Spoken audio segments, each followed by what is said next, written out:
Hello, thank you so much for joining our webinar today. My name is Vicki. I am our in-house Microsoft Outlook trainer. Today we are going to go over some insider secrets, tips, tricks, lots of good information to make Microsoft Outlook work for you. Get right on into it. Going to start with a quick overview of what we're going to be discussing today. We're going to go over some keyboard shortcuts and how to best use the help option for people who are brand new to Microsoft Outlook. We're going to go over productivity and calendars, Quicksteps rules in search folders, forms, templates, and quick parts. We're going to look at some additional customization options, going to look at how to speed up Outlook search and how to slow it down. We're going to touch on some other tips that don't quite fall into the categories above. And then after everything is said and done, we will take your questions. So moving right on into it, we're going to start with the help window. The reason we're starting with this is because it is a little bit backwards from the way that the help feature used to be in Outlook and in most of the Microsoft Office suite. So instead of a help button, which used to be up in the upper right corner, it is now this little light bulb that says, tell me what you want to do. So rather than using it as a search feature, rather than saying, okay, what do I want to do? I want to set up a signature. Instead of saying how to set up a signature, just say signature. And you can type it in. It's going to take you right to the feature that you want to access. So that is a little bit different way of thinking than we're used to, but it is a little bit more intuitive. The search results will come up a little more naturally. Think of it as you're asking the person next to you a question. If they say, tell me what you want to do, just give them the answer. I want to schedule a meeting. I want to make a contact group. And it will give you the answer and it'll pop right up with the screen that you're looking for. Rather than telling you how to do it, it just gives you the screen. So again, I like the signature option. It's a good way to demo that particular feature. It does also show you the recently used. So if you opened it and you closed out of it too quickly, you can go right back over and set it up again. Well, since we're here, let's set up a signature real quick. This will be demo. And it's going to be for the account that I'm currently using. You can also set it up for new messages. You can set it up for replies and forwards. You can do both or neither. So if I'm setting up a signature, we're going to say, my name is Vicki, and I am the Outlook trainer. Maybe I'll put my phone number in here. Maybe I'll put an email address in here. Maybe I will use the business card, which is a feature that you can enable in Outlook 365 on the web. We'll take a quick look at those later on as well. And going back to the next slide, we're going to look at some keyboard shortcuts. Some of these are going to be pretty basic, things that you definitely already know how to do. Some of them are going to be a little bit new or unique to Outlook. So everybody knows, or most people probably know, that there is the keyboard shortcut, Control-C for copy, Control-V for paste, Control-X to cut, Control-A to select all.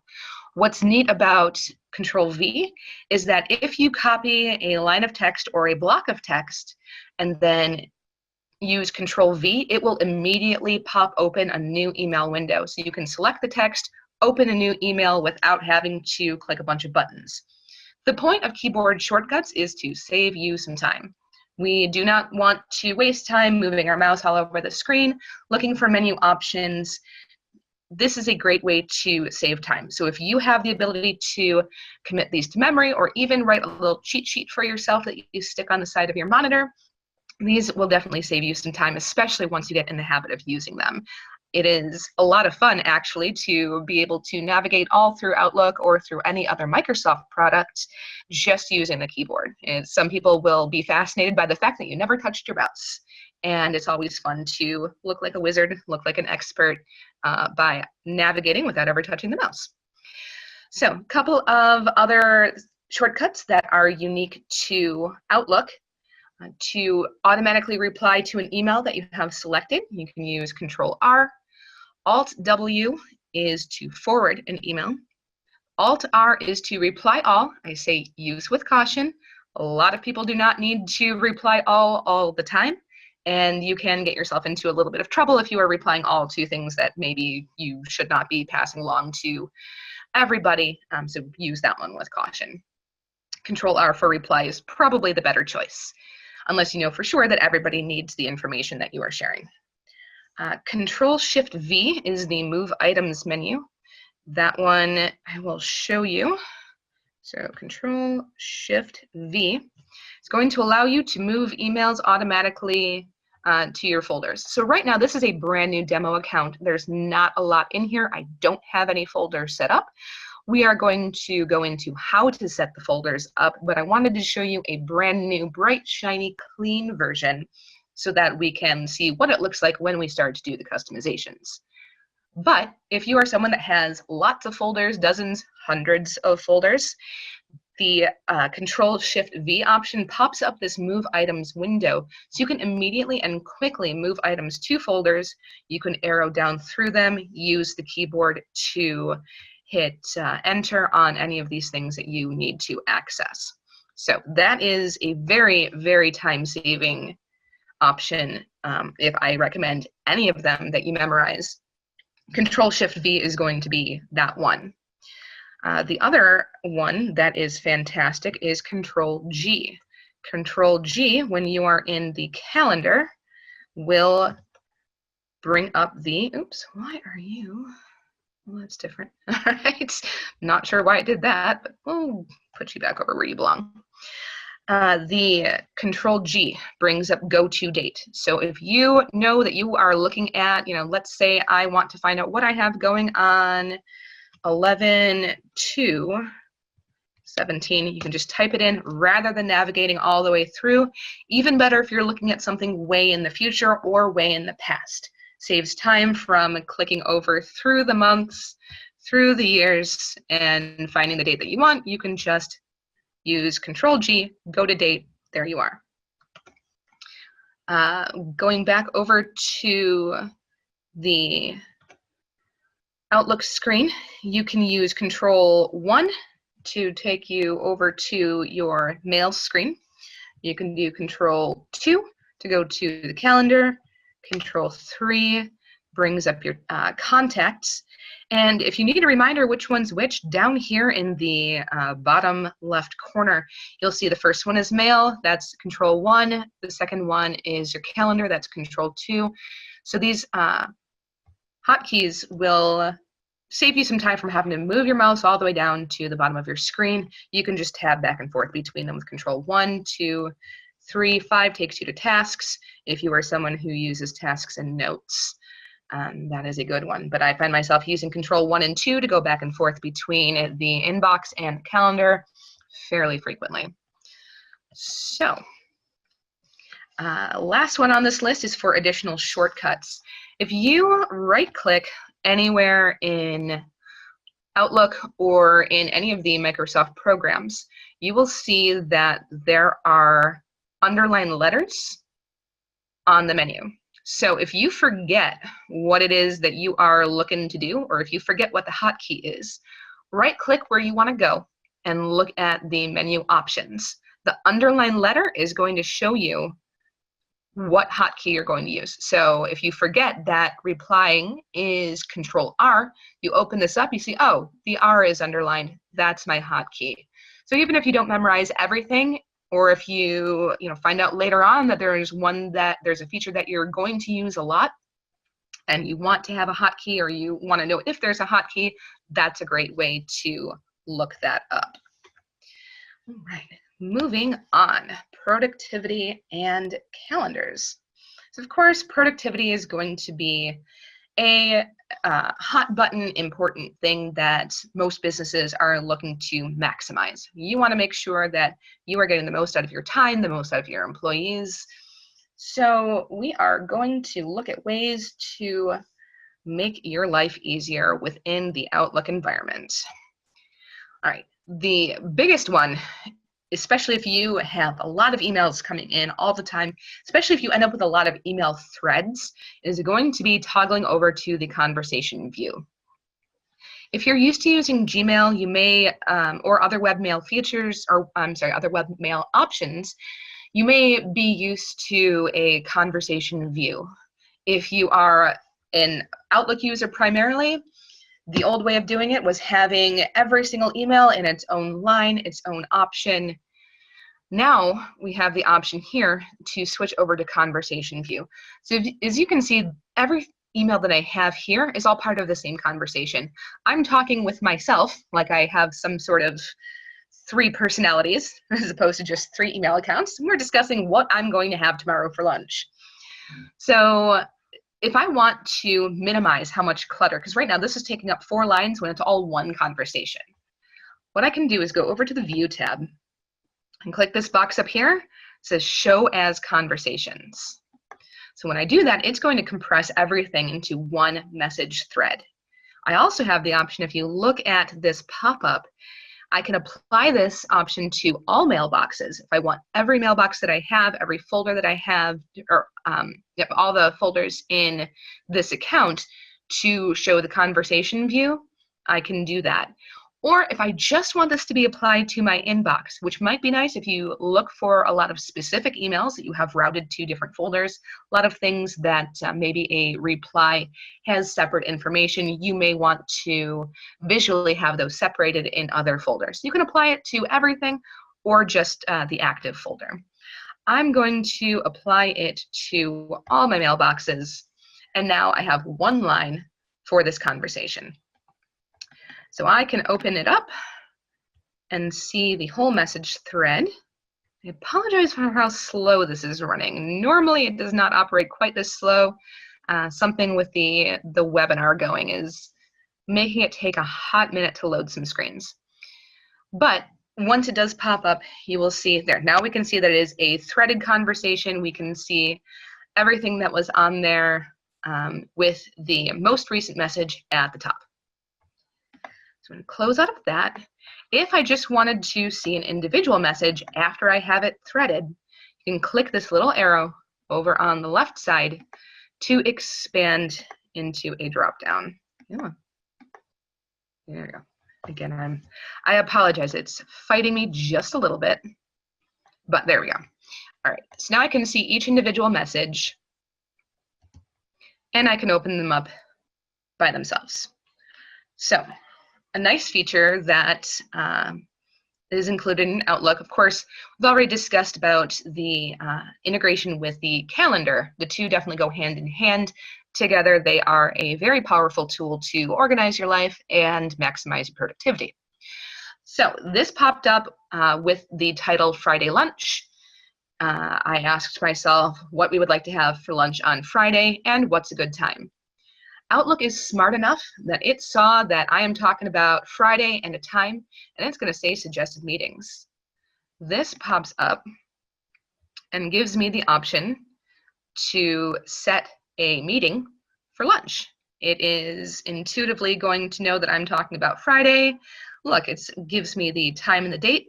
It even suggests 12 to 12:30. It sees lunch and knows that that is a popular time to have lunch. We can do that. I can enter a location.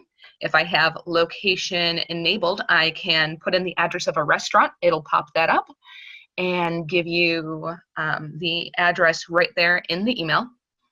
If I want to do an online meeting, I can just type in online, and that will pop up that way. So let's say I want to go to, maybe I'm feeling like pancakes. I know we said tacos, but maybe I'm thinking of something else. So we're going to go to IHOP. I know my other 2 email accounts said that we were talking about tacos, but now, maybe I want some chicken and waffles. We're going to do that. So now this event has been scheduled, and if we go over to the calendar, we can now see that I am having lunch at 12 at IHOP. I don't have the location enabled on this account just because for speed and being able to get through it, I didn't want it to cause any issues. But if you do have location enabled, then it will often give you the address for the most local restaurant. Works really well for chains like IHOP, like Applebee's, Starbucks. There's actually even a plugin where you can just go to a meeting at Starbucks. That is something that's built right in. So there are a lot of plugins that you can browse through in the Microsoft Store, see what's going to work for you. If you guys have, somewhere that you have frequent meetings, that is something that you can set up as a frequently used option. One other thing, if we are going to use the online meeting option, I am showing this screenshot here from the web version of Outlook. So this is the Outlook web access. If you have an enterprise Outlook account, you have the option to add Skype meeting, or add Skype meeting button, it's kind of a handful to say, right to the top of your email or calendar scheduling screens. I don't have that enabled on this free account because, again, this is just a demo account, but I do have it on my enterprise version that I use for work. So if I wanted to add a Skype meeting, I can just, all you do is you click the button right there that I have circled in blue, and you can invite people from this screen over here. If you have multiple people in your organization, it will show you their availability immediately.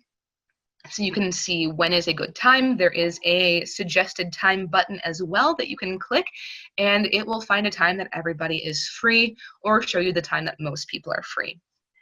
Once you send the invitation or the schedule for the meeting, it will pop up with the details right at the bottom. So right down here, this link that says join online meeting, that link will take you right to the Skype meeting at the time that the meeting is scheduled to happen. So that is a fantastic feature that saves you a lot of time.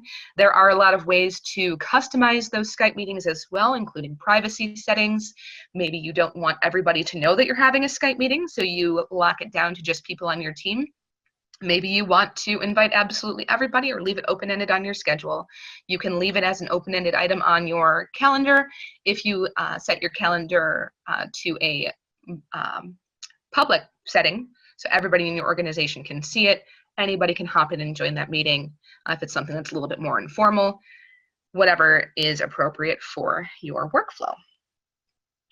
One other thing that is pretty neat that we can do with these meetings, let's open this one up. You can take meeting notes. So one of the integrations that this has that I think is extremely powerful is the ability to use OneNote 2016 and take meeting notes. So let's say that I don't know what meeting or I don't know what notes I might want to take about my IHOP lunch, but if I wanted to do that, here's the way that that would work. I can share the notes with the meeting, so that would attach it to the meeting on anybody's calendar, or I can take the notes on my own and it will keep it locally to my account scheduled on or attached to the event in my calendar. So I'll go ahead and take a note, and this may take a minute to load, so we'll just talk over it as it loads. If you are familiar with OneNote, oh, there we go. We'll just call it Quick Notes. All right, and as that opens, you have the ability to take notes that are very organized or lightly organized. If you have an entire notebook just for meeting notes, then it will show all of the notes from all of your meetings, which you can access through OneNote. Or when you go over to your calendar, if you open up a past meeting, it will show you the notes from that date. So you can see that it automatically shows that what this meeting is. So this is the lunch meeting. You can see the date and the time that it was scheduled. You can see the date and time that the meeting actually occurred, and you can see the participants. Once the meeting takes place, these will turn into checkboxes. It will show either that the person attended with a green check, or it will show that they didn't make it with an X. Very cool to be able to keep details on who was there. That way you know who got the messages or who got the information that was given in the meeting, who didn't. So if someone says, oh, I wasn't at that meeting, you can come back and check and see, yes, you were definitely at that meeting, you got that handout, you got that email, you got, you know, that information. Or you can say, oh, nope, looks like you weren't there that day. Great way to keep tabs on things, because if you are someone who has a lot of meetings and you don't necessarily take roll, it's a good way to completely forget about who was there. You know, if you don't have that information already documented somewhere, you may not remember who was at every meeting. It's a lot of information to recall. This is a great way to keep that information, and it does show it by the date. So I love this feature. We're going to say, let's see, so I have my notes here. Notes. Oops. Oh, you please type in there.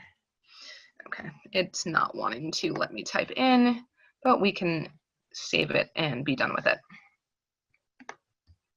Oops. All right. Then if you go back into the meeting notes, so if I close this out, you can go back into your calendar, open the meeting notes, or open the instance and then the meeting notes, either with the meeting or with the group or on your own, and it will show you those notes.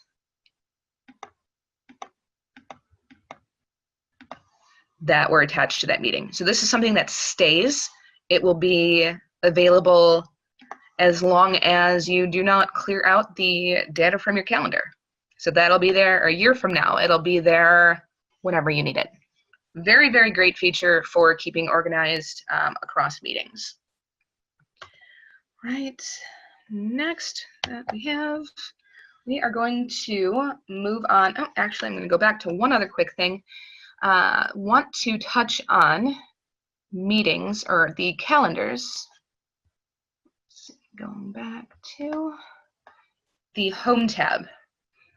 Have the option to share your calendar, publish your calendar, or set global permissions. So if I want to just share my calendar with one person in my organization, I can invite them to accept that. I can invite them to add my calendar to theirs. If you have a team of a lot of people below you, maybe you want them to know where you're going to be, when your meetings are scheduled, when they can come and visit with you or bring things to your attention, or when you are simply not going to be in the office, you can share that with them.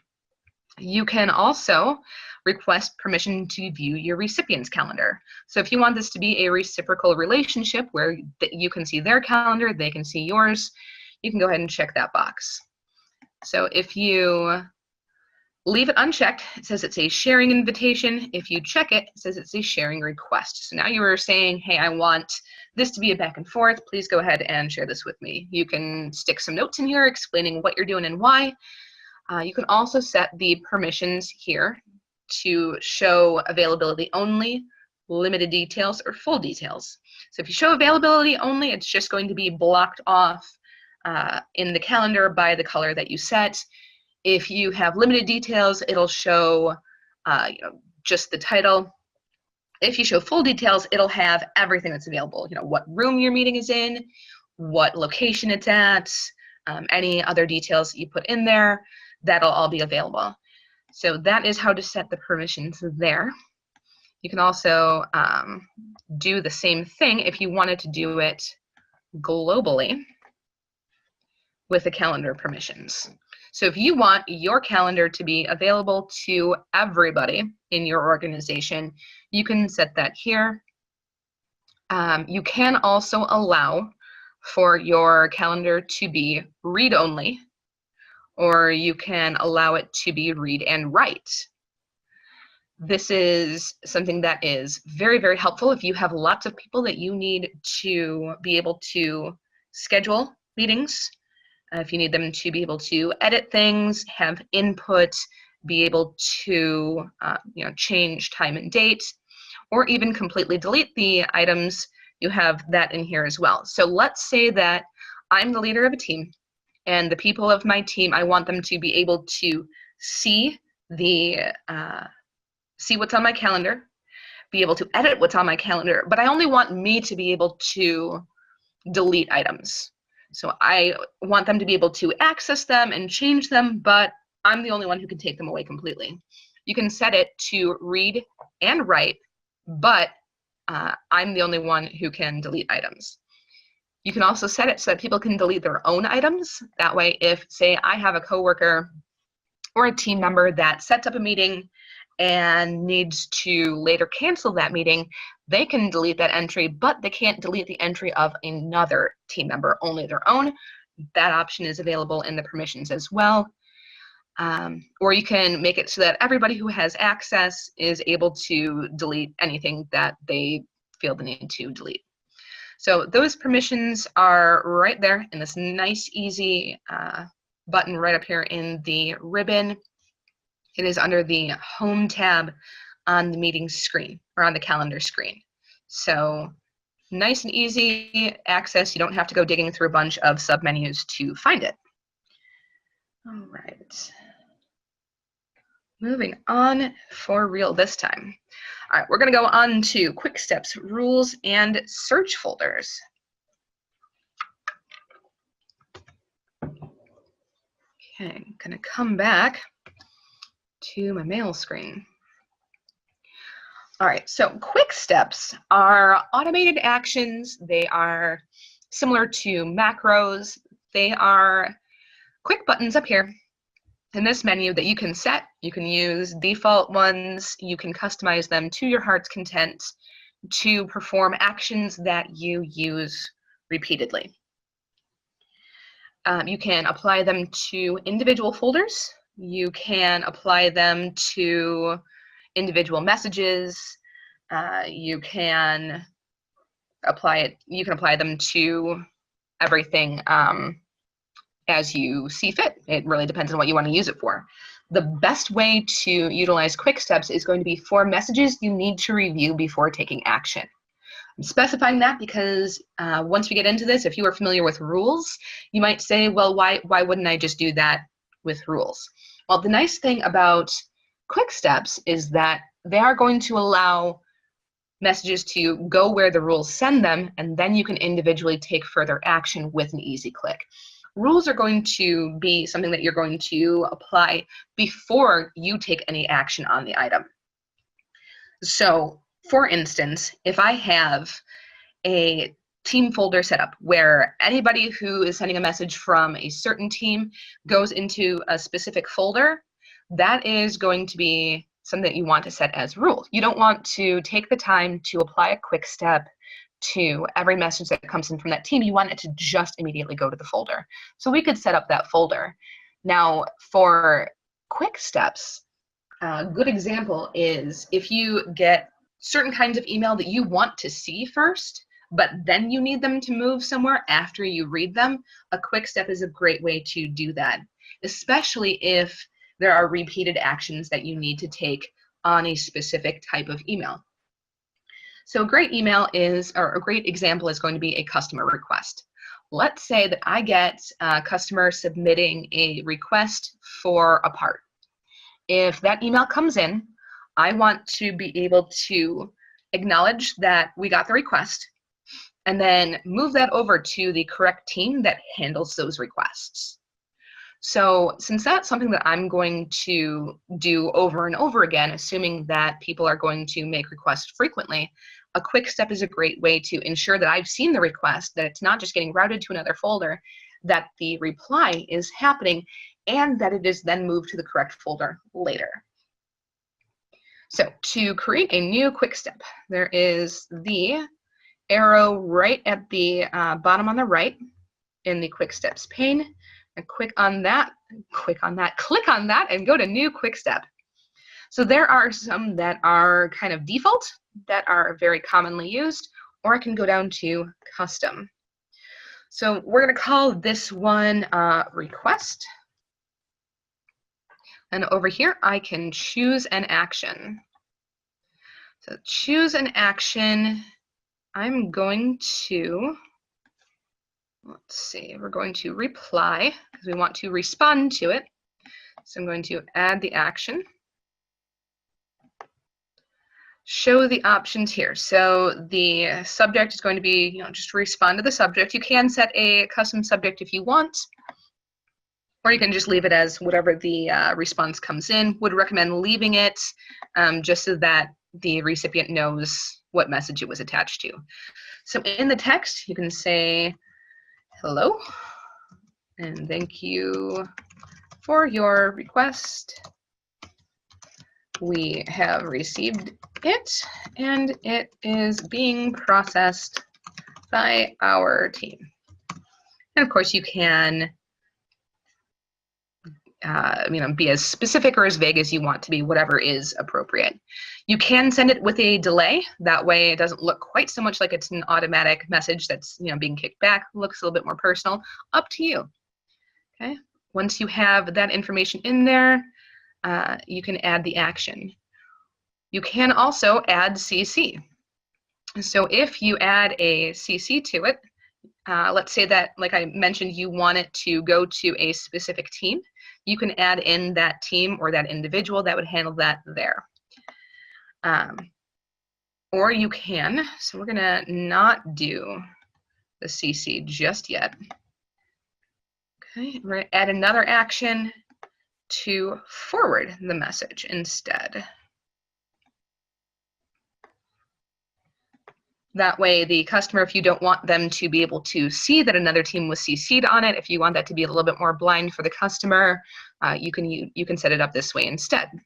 So I'm going to send this to, we'll forward it over to my main account, or my personal account. That's where my requests are going to go.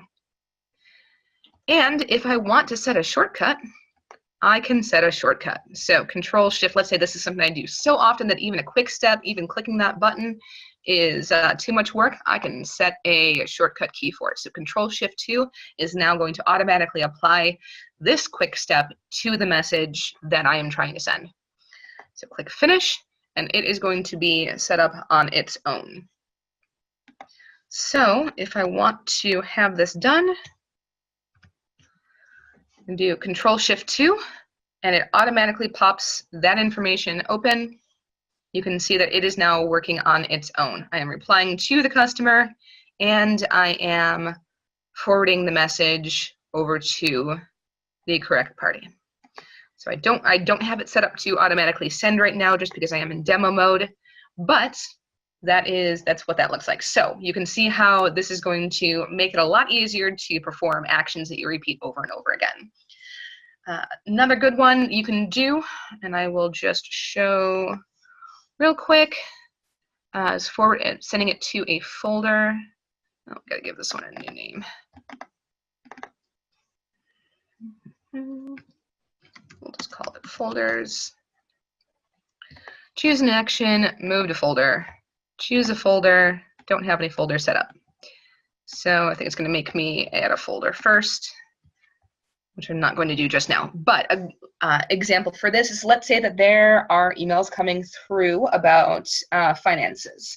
And you definitely want to be clued into the finances because that's a pretty important thing that you do in your job.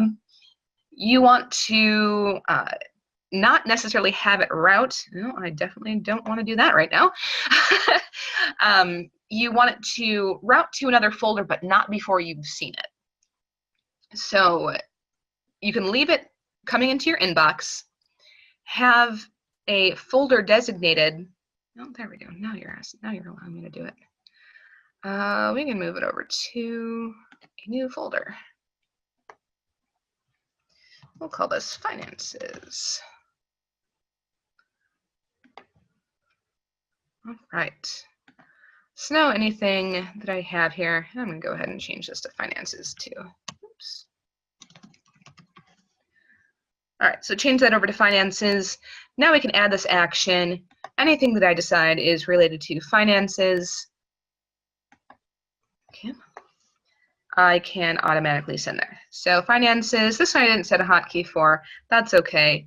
This is one where I want to take my time and make sure that I've seen it. So now I'm in the mood for tacos is a financial issue. I have clicked on that, sent it over to my folder, finances, and there it is. It's now in that folder with one click. Now, one other thing that I want to show you about this expanded view. If we have this set to the conversation view, and I want to know where a specific message is housed, especially if I have applied something in an email chain like this to, I really need to get an external mouse for this. I apologize. There we go. I can see where, will you please, there we go. This particular email message now shows that it is in the finances folder. So if I want to save a specific message out of an email chain, I can do that. I can route these all to different folders if I wanted to. If I'm not interested in this message, I can delete this message, have it go to trash, and still see where the original messages are. So this just gives you even more opportunity to keep track of entire conversations, but then also know where those items are all housed. Right. All right, so that's Quicksteps. Rules is, as I said, a little bit different. So Quicksteps are for things that you want to review before you take action. Rules are going to be for messages that can receive action before you review them. So a good example of this is a feature that some very smart person, way smarter than me, came up with one day, decided that they were getting way too many emails in their inbox that were CC'd to them that they didn't necessarily need to take action on. They were things that they, maybe they as a project manager or a CEO wanted to be looped in on just in case they needed to monitor, but there were way too many of them coming through. So what that person did was they decided to create an inbox CC folder. So we can set up a rule to route messages to a specific folder called inbox CC. So up here is the rules option. You click the drop down just below it and you can create a rule. This brings up a create rule screen. So we are going to go to the advanced options. You can see some of the basic options here where it shows the message that I have highlighted, so I can apply it to emails that come from my personal account. I can apply it to emails that are sent to a specific email address or what the subject contains, but we want to go deeper with this. We want to go into the advanced options. So to set up specifically the inbox CC option, you're going to want to select the option that says where my name is in the CC box.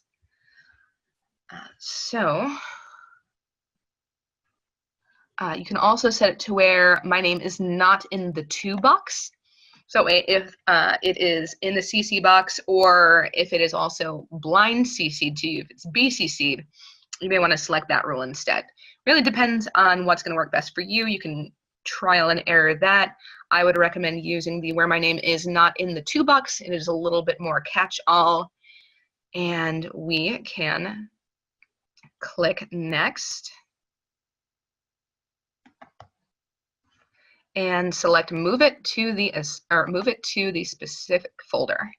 Down at the bottom here, it's going to give you this blue link unspecified. Click that to open up the option to choose what folder.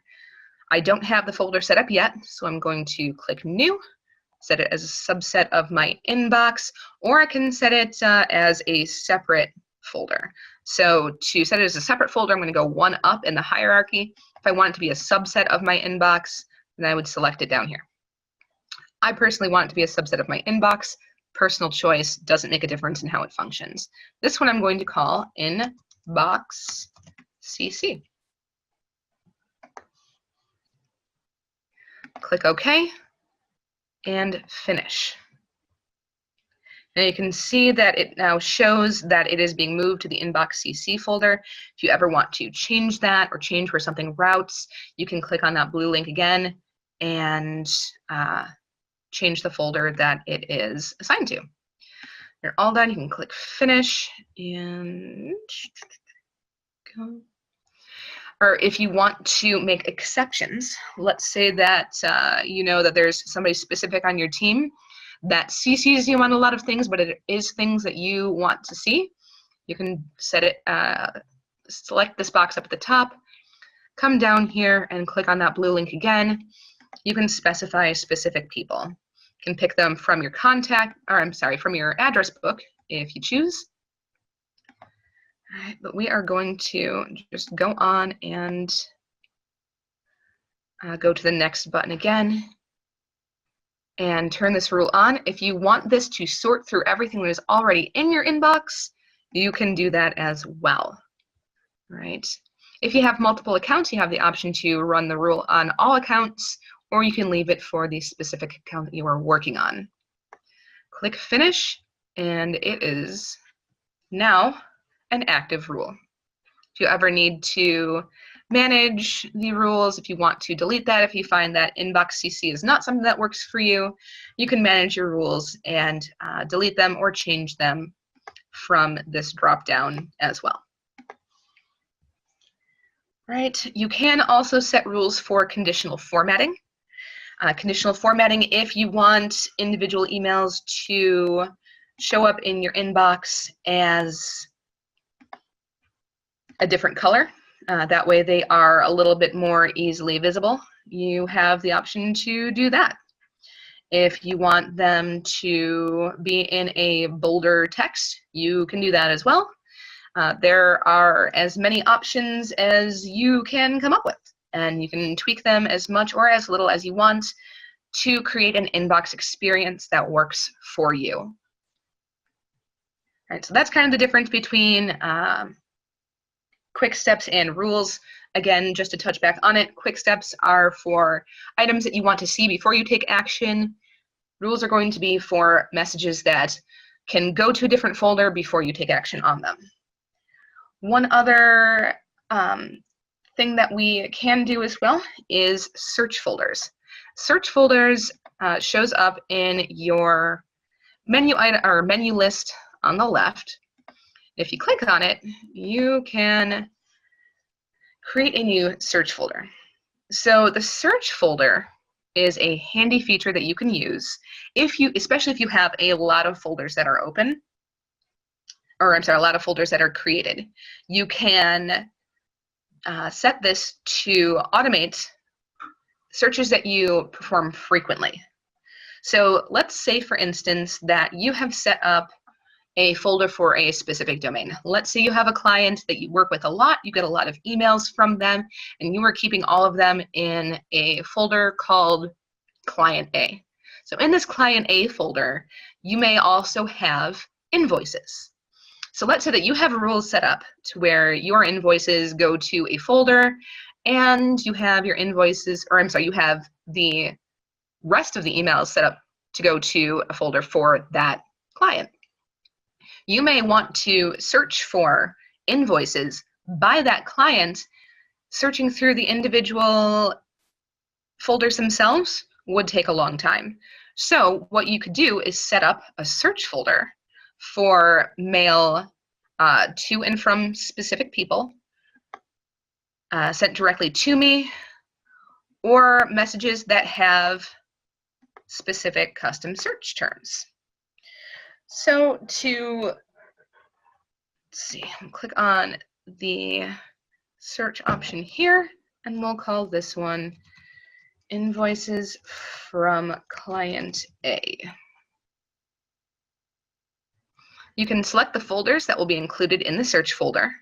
So if you know that you're looking for invoices and you're looking for Client A, you can select those specific two folders, or you can set it to search absolutely everything. Okay, yep, I do want to continue. And set up the customization based on the search terms themselves. It will show up as a search folder. So now this option is here. I didn't set up the search terms themselves because I don't have the keywords. I don't have everything all on this demo account. However, you can see that if you had the invoice folder and the Client A folder, it would then show just invoices just from Client A. So that's one way to use that. Another way to use it is, let's say that you have client A and you work with 15 people in that organization, but you only need today emails from their financial contact. You can set up a search folder that shows only emails from that particular individual from client A. That way you can see the messages that are from the person that you speak with about that topic without seeing everything else that came from that organization. That's a good way to keep track of searches that you perform often. You can, of course, use the standard search, which is up at the top of the second column at all times. You can search everything on the entire account, or you can search individual folders. It is up to you. But if you find yourself performing the same search over and over and over again, probably a good idea to set up search folders. One caveat with search folders, this is a feature that is primarily functional for the Outlook desktop version. Most of the features that we're covering today are also available in the web version. This is something that is saved locally to your individual machine. The nice thing about Outlook is that it truly is just a window into the Microsoft Exchange server.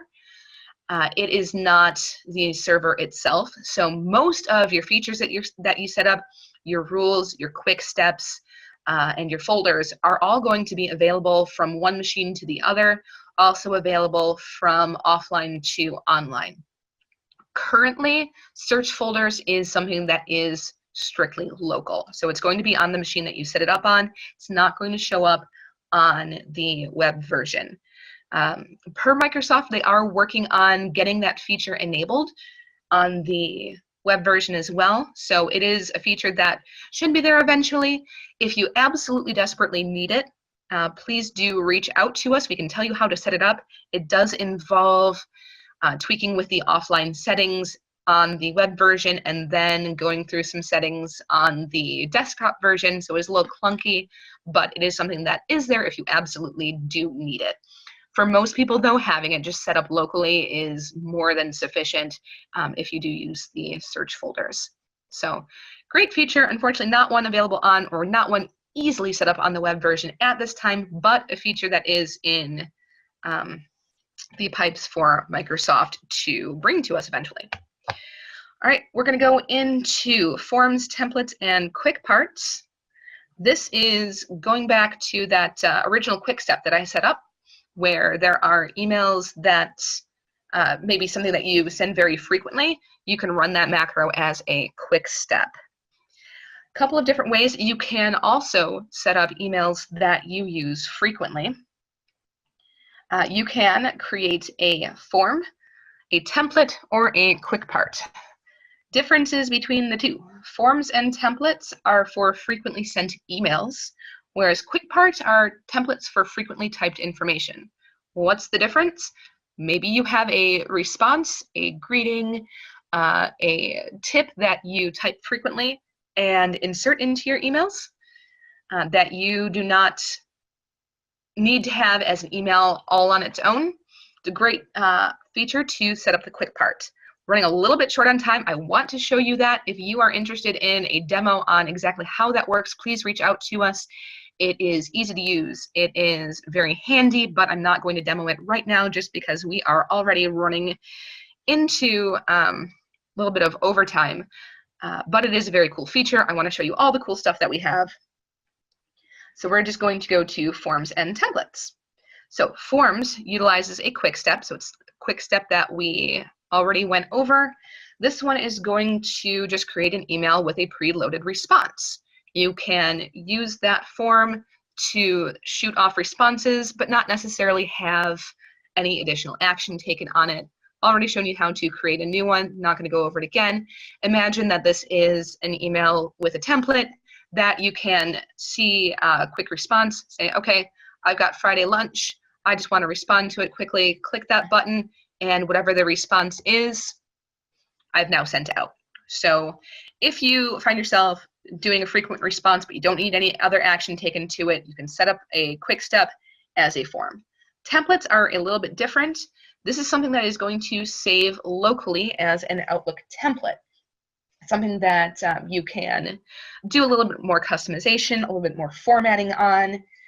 You can also add images and anything else that you need to as well. You can attach files to it. It is, however, something that is saved locally again. So this would be something that is very useful for things like progress reports, supply requests, anything that you are attaching, say, a spreadsheet or a presentation to. Setting that up as a template is a quick and easy way to get that going. So let's say, we'll do that real quick. I am going to type in, we're going to call this monthly report. So if I'm typing in this monthly report and I have, let's see, this is my month, this is my date, and this is my information, see spreadsheet. What I can do is go to File and Save As. And with the Save As option, I can save it as an Outlook template. When you save something as an Outlook template, you can save it to whatever folder you want, and it will be available to you in this format anytime you need it. So especially if you have something that you are sending out frequently, such as a file or something with a lot of formatting that you don't want to go through copying and pasting, you can just set up this type of template, save it locally, and have it available to you whenever you need it. Again, I emphasize that this is saved locally because this is something that's going to save for you on the machine that you're working on, but not necessarily be available in the cloud. You're not going to see it on the web version. If it's something that you definitely need available there, maybe set it up as a quick step instead. So it's a great feature, very neat, very powerful, but again, you just kind of have to weigh and choose how you are going to be using it. All right, going on to the next, how to speed up Outlook search and how to slow it down. Why would you want to slow down Outlook? Well, you don't. So a quick tip that we're going to touch on, a lot of organizations still use PST files. These are files that save absolutely everything attached to your Outlook account, and it is saved locally. Whether it is to an individual machine or to a server, it is not a good idea to have that sort of backup. Microsoft Exchange does have the option, obviously, to be saved to the cloud, or the files that are on Microsoft Exchange are saved to the Exchange cloud. So you don't want to necessarily have a backup that is constantly running to a local machine. A couple of reasons. One, if it does corrupt, it's gone. If anything happens to your local machine or to your local server, it's gone. Number two, the file size becomes far too big. You are going to run into performance issues. You're going to run into possible data corruption issues. Number three, it will cause the file server to be bogged down. It will cause some issues with the file server itself. If you are someone who knows a lot about file servers, you will know that it specifically on the Exchange services, please do not do this. Do not set it up this way because it will cause issues with the data that you're trying to save, especially as it gets bigger, especially if you're in a bigger organization. So please don't use PST files. It is actually recommended not to use them. They are available for, if you have very small backups that you want to use, but there are better ways to do it. One of the better ways to do it is to archive your files. If you want to clear out but not permanently delete your old emails, you can archive them. You can do it automatically, set it up, or you can do it manually when you decide that it needs to be performed. I recommend setting it up automatically. I want to make sure that you're not overloading your, or you're not having too big an email inbox or email file to search from. It will, again, start to slow things down. So archiving your old messages will definitely speed things up. You can set the parameters for how old you want it to be or how far back you want it to go. So if you need something, from the entire fiscal year or from a calendar year, you can set those parameters how it best works for you. The other option that we can do is re-index. especially if you are using your search folders to their fullest extent. You have a lot of folders, it may start to slow down. If you notice that using your search folders or the search feature is starting to lag a lot, if it's not performing at reasonable speed, re-index your files and it will automatically rebuild and research for your search folders and speed up that process as well. Okay. If you need, I know I'm kind of speeding through this, if you need more information on that, please reach out to us after the webinar. More than happy to go into depth on that. Okay, other quick tips. You can attach recently used files via the file drop-down arrow. Come back over to this. We're going to reply here and say I want to attach something. I can attach file. If I click on the drop-down, it shows me the things that I've used recently. So rather than having to hunt through your entire computer, it's going to show stuff that you've most recently used. Microsoft knows that, or Outlook knows that the things that you're going to send are probably going to be things that you've used relatively recently, or at least often going to be that way. So that is a quick way to find those. You can also disable or customize your desktop alerts. If you get a lot of email and you are getting desktop alerts for all of them, your computer is probably pinging away all day long. Customize them so they only pop up for people that you absolutely need to see their messages right away, or you can disable them entirely so it leaves you alone when you're not looking at your inbox. You can also add a second time zone to your calendar.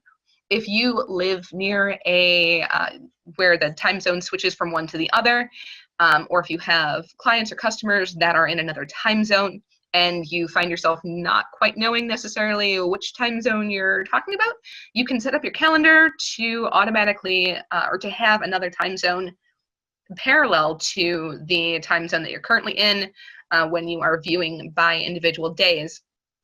And it's a good way to make sure that you are assigning tasks or scheduling meetings at times that are appropriate for everybody in all time zones. All right, you can also, when you are sending files, I will attach a file to show you. Oops. I'm going to attach the PowerPoint that we're using here. Now, options that I have, I can share this as a link to OneDrive, or I can share it as a file that will be attached in the old traditional way, so that everybody gets a copy, whoever is attached or whoever receives the attachment. The nice thing about setting it up from OneDrive or as a link to OneDrive is that it allows collaborative editing. If you have a file, let's say an Excel spreadsheet that you want multiple people to be able to edit, if you send the link to OneDrive, everybody is now editing one file, as opposed to the local file that would be attached individually. If I make a change on my local file, you're not seeing that, or my teammate isn't seeing that change in real time. Collaborative editing available on OneDrive, excellent way to work on something across the board with your team. Last tip that I have here is exporting contacts and important messages for backups and transfers. If you have multiple email addresses, if you have multiple accounts, or if you just need to back up your contact periodically, which is not a bad idea, you can export your contact, you can export important messages and save those locally, or you can save them to a personal cloud drive. So that is just a good way to make sure that you have your data backed up, or you can quickly and easily transfer it to other accounts, save you some time there as opposed to building it from scratch. So that is everything that I have. I thank you so much for attending. I appreciate your time. I hope you got some good and useful information out of this. But if you have any in-depth questions that we did not cover, please feel free to reach out to us after the meeting or anytime down the road. We are always happy to give you more information to help you out, to help your business meet its needs. Everybody have a great day. Thank you so much.